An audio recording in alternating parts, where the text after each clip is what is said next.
Pernah nggak kamu duduk di meja makan, makanan enak di depan mata, tapi tiba-tiba suasana jadi tegang?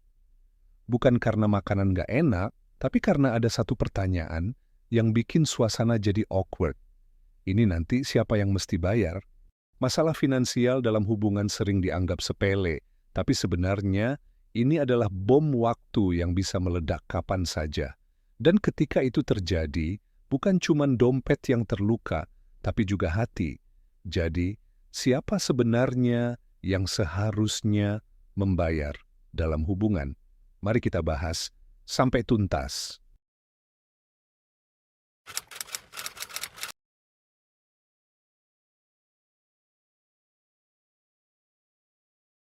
Ngomongin cinta memang selalu terdengar indah, tapi jujur aja, realitas cinta nggak selalu seindah di film. Dalam dunia nyata, cinta sering diuji oleh hal yang sangat sederhana, uang. Coba kita pikir, berapa banyak konflik hubungan yang sebenarnya dimulai dari masalah finansial? Misalnya, ketika pasangan A merasa dia sudah berkorban terlalu banyak secara finansial, tapi pasangan B merasa itu adalah bagian dari tanggung jawabnya. Mungkin awalnya nggak ada masalah, tapi lama-lama ketidakseimbangan ini bisa bikin satu pihak merasa terbebani. Dan tanpa kita sadari, rasa cinta yang dulu bikin nyaman berubah jadi beban.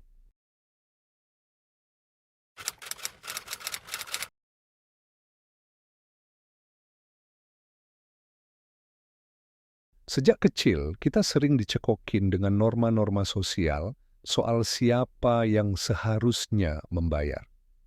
Pria sering dianggap sebagai pihak yang harus menanggung biaya, sementara perempuan dianggap lebih berhak untuk menerima. Tapi apakah norma ini masih relevan di era modern? Sekarang banyak perempuan yang mandiri secara finansial dan nggak butuh pahlawan untuk membayar semua kebutuhan mereka. Sebaliknya, ada juga laki-laki yang merasa terbebani dengan ekspektasi bahwa mereka selalu harus menyediakan segalanya. Dan disinilah letak konfliknya. Ekspektasi yang nggak realistis ini nggak cuma bikin tekanan mental, tapi juga bisa merusak hubungan. Karena pada akhirnya, cinta yang tulus nggak akan bisa tumbuh kalau ada rasa nggak adil yang terus-terusan dirasakan salah satu pihak.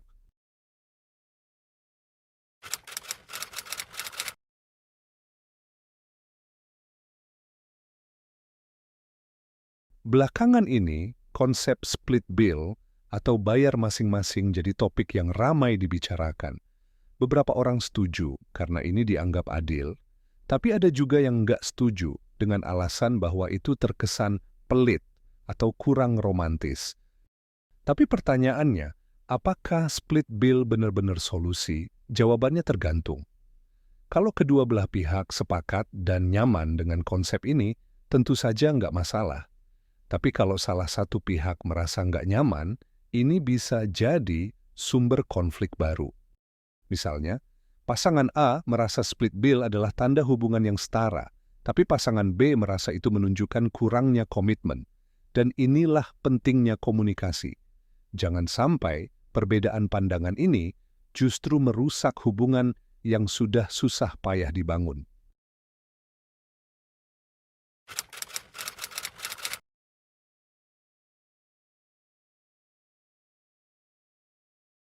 Setiap hubungan punya dinamika yang berbeda, dan masalah finansial nggak akan pernah selesai kalau nggak dibahas dengan jujur.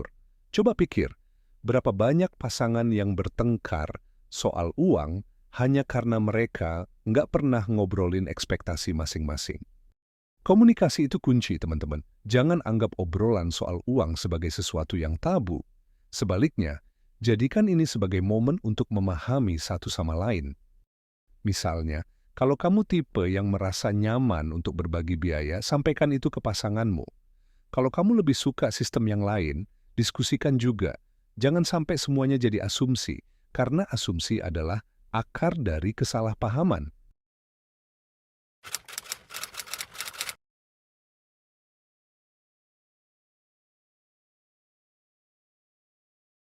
Masalah finansial dalam hubungan sebenarnya adalah cermin dari dinamika kekuatan dalam hubungan itu sendiri.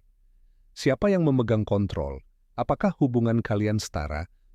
Contohnya, kalau satu pihak selalu merasa harus membayar, lama-lama bisa muncul perasaan bahwa mereka punya hak lebih besar dalam hubungan. Sebaliknya, pihak yang selalu menerima bisa merasa kehilangan kendali atau bahkan rasa percaya diri. Inilah kenapa penting untuk membangun hubungan yang seimbang, baik secara emosional maupun finansial. Karena cinta yang sehat adalah cinta yang saling mendukung, bukan saling membebani.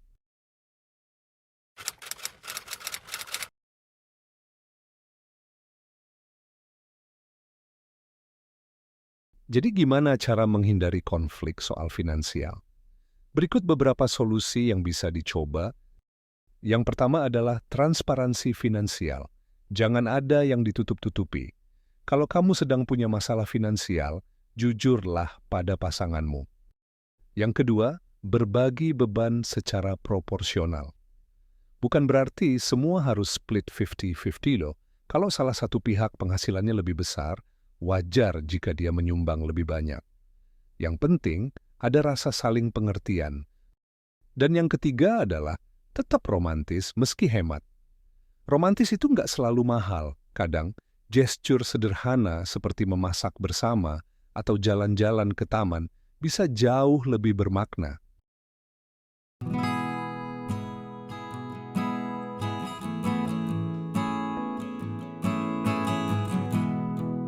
Pada akhirnya, cinta adalah soal saling memahami dan mendukung, termasuk dalam urusan finansial.